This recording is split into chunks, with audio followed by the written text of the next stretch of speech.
Nitekana umunezero ndasubiye kugusuhuza nk'akaze ubandanya kubana natwe ngaha kuri ino mboneshakure ikugezako amakuru, inkuru n'ibiganiro bigezweko biriko biravurwa irya nino mu gihugu c'u Burundi no hakurya y'imbibe z'igihugu c'u Burundi mu makungu ya kure ndetse no mu bihugu bibanyi nk'igihugu c'u Rwanda, igihugu ca Repubulika Iharanira Rusangi ya Kongo, igihugu c'u Buganda, igihugu ca Kenya n'igihugu ca Tanzania.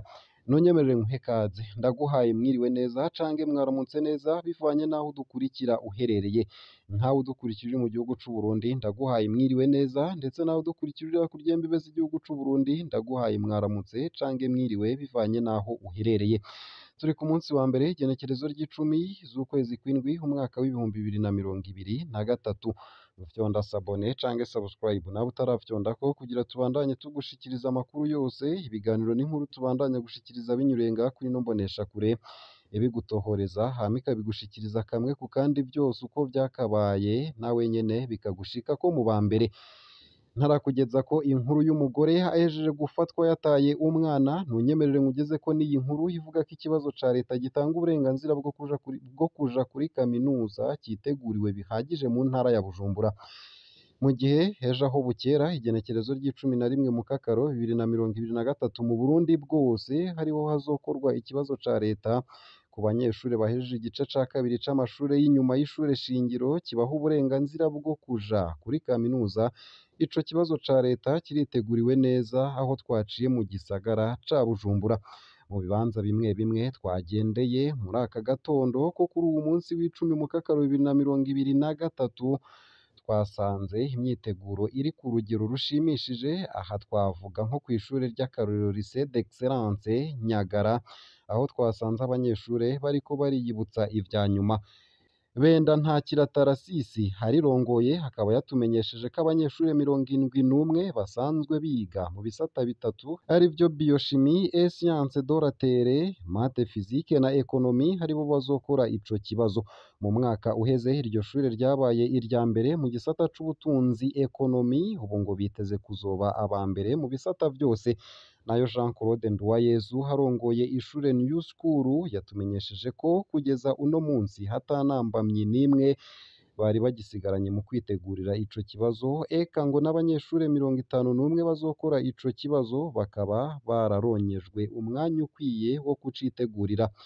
Niyongabo Tarasisi harongoye umugwi utegura ico kibazo akaba yatumenyesheje ko kizokorwa ukuri kwamye, kikazokorerwa mu bibanza 106 mu Burundi bwose, 84 mu gihugu hagati ndetse na 21 mu gisagara ca Bujumbura.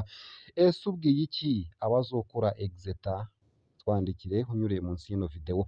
Nayo mbandanije na ya nkuru y'umugore yataye umwana, nuko womenya ko mu ntara ya Gitega nyene hari umugore yataye umwana hagahagarikwa hageze ku modokari. Uwo mugore akaba avuga ko yari yomotse kubera gufatwa nabi mu rugo. Bishikirizwa na Shemezimana Esperance yafatiwe kuri parikingi yo ku Masanganzira iri mu ntara ya Gitega hataye urugo mu gatondo k'uwu wa 10 Mukakaro 2023. Uwo bubakanye Ndayishimiye Eric yamenyesheje ko yari mu mwonga gufyatura amatafari, baca bamubwira ko umwana hariko araririra mu nzu, niko kuduga haca asanga ibiri mu nzu vyose yabipakiye yabitwaye, niko gutabaza hafata imoto hava ku mutumba Kibuye komine Bukirasazi aho bari basanzwe baba, imushikana Igitega, niko gusanga Esperance yamaze kwicara mu modokari yo mu bwoko bwa Probox yija Igizi. Eric niko gutabaza abajejwe umutekano bari basanzwe bari ngaho. Esperance hakaba yarataye umwana w'amezi 7 mu nzu. Eric na Esperance nabo bari bamaze umwaka n'amezi 4 bubatse biciye mu mategeko. Esperance hakaba amenyesha ko yarataye urugo ngo kubera umugabo amubaniye nabi. Abajejwe umutekano bakaba baciye barondera abajejwe intwaro ba komine Bukirasazi, nayo Esperance hasubizwa inyuma kuraba uwo mwana yataye mu nzu. Ese iyo nkuru uyivuze kiki? Twandikire unyuriye munsi y'ino video. Nayo mu bindi kandi nuko ngo kubandanya hashirwa imbere politike ihurikiyemwo bose, yizewe kandi idashira imbere ingimba, iha inzira abanyagihugu bose yo gushikira uburenganzira bwabo, ngo ariyo nzira yonyene yotuma Uburundi na Kongo haboneka amahoro. nk'uko biri mu itangazo umugambwe MSD uheruka gusohora ku vyerekeye inama iherutse kubera mu Burundi.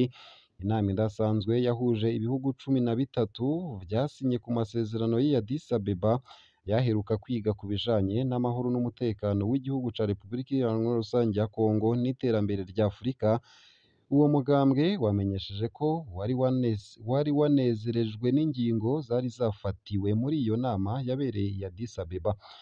Uwo mugambwe ukavuga ko kubandanya hashirwa imbere politiki ihurikiyemwo bose yizewe kandi idashira imbere ingimba iha inzira abanyagihugu bose yo gushikira uburenganzira bwabo, ko bishizwe mu ngiro vyotuma ibintu bija mu nzira nziza nk'uko udasiba kuvuga ko ariyo nzira yonyene nziza yotuma Uburundi buva mu kaga bwashizwemwo na CNDD-FDD kuva mu mwaka w'ibihumbi 2015. Ku bwa MSD ngo nico kimwe no gutorera umuturama ikibazo c'amahoro mu gihugu ca Repubulika Iharanira Rusangi ya Kongo. Iyo ngingo yapfunditswe kuwa 24 Ruhuma 2022 i Kinshasa ishizwe mu ngiro n'ibihugu byose bihana urubibe na Kongo vyoca birangwamwo amahoro. Ku biraba Uburundi, inagurwa ry'amasezerano ya Arusha yahonyanzwe. Iryo honyangwa rikaba ryemezwa mbere na sentare y'umuryango w'ibihugu vya Afurika y'ubuseruko rirakwiye muri kino gihe n'abanyagihugu b'Abarundi bahanze amaso abakuru b'ibihugu vy'uwo muryango kugira barabe ko bafise ububasha butuma hashirwa mu ngiro ingingo zifashwe na sentare bo nyene bishiriyeho. Umugambwe MSD ukaba wibutsa kandi muri iryo tangazo ko wandikiye ikete uwurongoye ishirahamwe CIGLR ku wa 10 Ruhuma 2021 wisunze ibiri mu rwandiko rw'ishirahamwe mpuzamakungu ONU rwo ku wa 5 Kigarama 2020 rusaba ishirahamwe ry'ubumwe bwa Afurika, irya Afurika y'ubuseruko, iry'ibihugu vy'ibiyaga binini hamwe n'abahagarariye amasezerano ya Arusha gushira inguvu hamwe kugira bafashe impande zidahuza mu Burundi gushira mu ngiro amasezerano ya Arusha. Aha ngo abarundi baramaze gutakaza icizere ku majambo yama yashikirijwe, aho babona ko ibikorwa bigaragara hari vyo vyonyene vyogarukana ico cizere co kuva mu ngorane barimwo. Umugambwe MSD ukaba usaba abakuru b'ibihugu buca bakoranira i Bujumbura mu nama ejo aho bukera kuva mu vyipfuzo vy'amajambo baje mu bikorwa vyo kumvisha Evaristo Ndayishimiye yarongoye Uburundi yemera ibiganiro bihurikiyemwo bose vyoshiraho ingingo zitunganya amatora yizewe.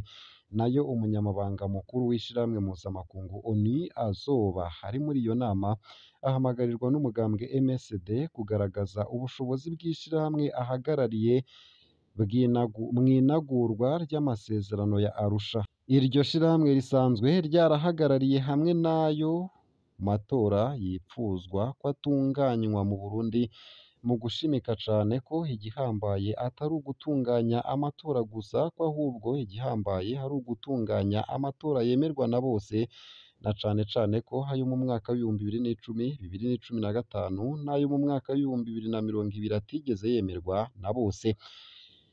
Iyi nkuru yanditswe na Dondo Dieu Mbazumutima, nkaba nyisomye neza na neza nk'uko yanditse ku rubuga rwa radiyo Haguruka.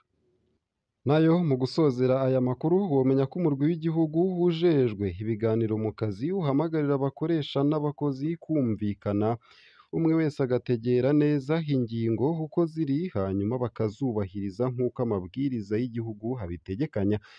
Sylvestre Ntibantunganya awurongoye akaba bivuze mu gihe abaserukira amasendika y'abakozi bidoze ko hariho abakozi bo mu bisata vyabo bariko batahanwa mu karuhuko batarakwiza imyaka 65. Uwo yahoze arongoye Uburundi akaba amenyesha ko gushika ubu ata n'umwe haba leta canke abakozi baritura umurwi arongoye. Akaba avuga ko mu gihe bizokenerwa uwo murwi uhari kugira ufashe ntihagire uwuzosigarana akangonongono. Ngaha akaba ariho nsoreje hano makuru.